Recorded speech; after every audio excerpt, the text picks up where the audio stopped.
Oh, what do we have here, you ask? Just a few cameras, a couple monitors, no big deal. Oh, but what cameras? We got two C400s right here, paired with two Ultra 7 monitors, as well as an Ultra 10, and as well as a Cine 18. All monitors are by SmallHD, by the way. And the big deal here today is that we have SmallHD's new Canon camera control. Finally, for Canon users, we have our own camera control, which other brands has had theirs for a couple years. So really, really exciting news for all Canon users right now. And what we're used to seeing is a clean feed just like this. But now once your license and everything's plugged in, you will see a brand new UI. And of course you have your basics, your start and goes, your ISOs, your shutters, everything that you would need and want on a camera control. And what I did here was I created a vertical situation and a landscape situation. And by the way, this vertical mount here is by Wooden Camera. So one time for Wooden Camera for this vertical mount. And the cool thing here is that SmallHD is currently beta testing a vertical UI. So as you see, even from here, the UI here is in landscape.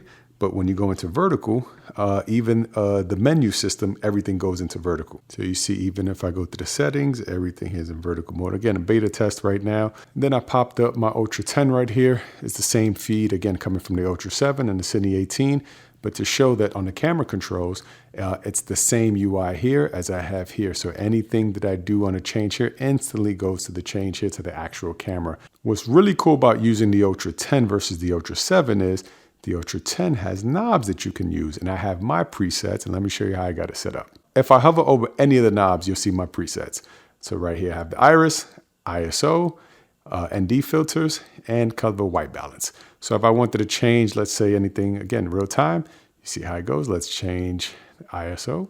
Let's actually go really low and add an ND filter. Obviously we wouldn't be shooting this low. But let's bring it back up, take off the ND filter. Ooh, I added 6, sorry. I'm going crazy right now. All right, cool, now we somewhat back to normal. I spoke too soon.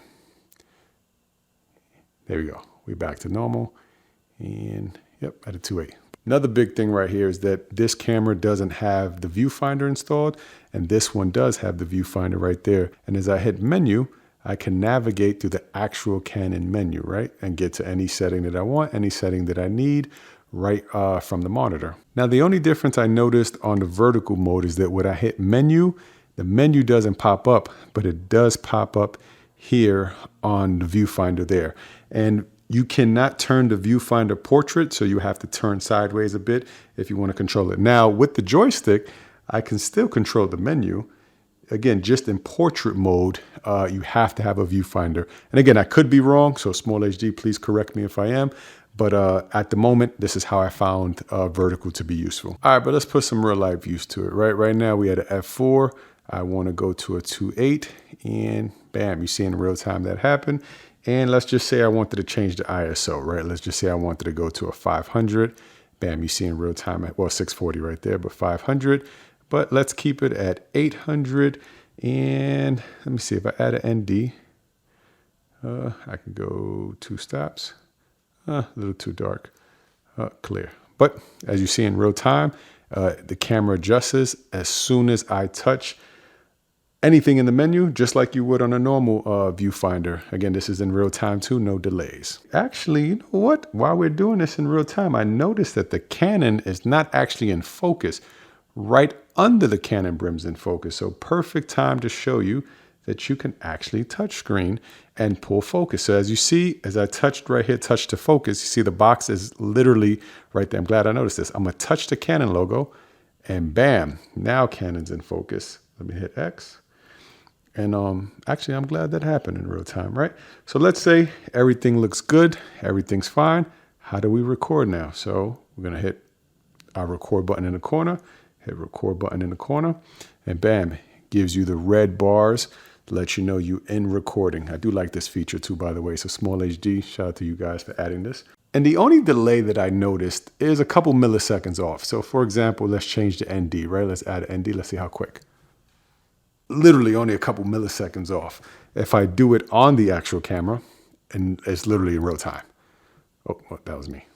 Go back to a 3.2 or 2.8. And bam, So again, won't deep dive too much into every single setting. Just want to show you in real time if I was controlling everything, even through the Ultra 10 wirelessly, I can still control the camera. And this is important for me as far as me being the director, where I can stop, adjust any settings from a distance, or from a first AC could control everything through here. Same as if you're a DP camera op, whatever here, we could talk to each other and adjust each other's settings if need be. And you do have camera control for the Cine 18. Just currently, I don't have it activated. I just want to show what a clean feed looks like versus actual having the license. And what we're used to, I'm going to put the menu system on now for Canon.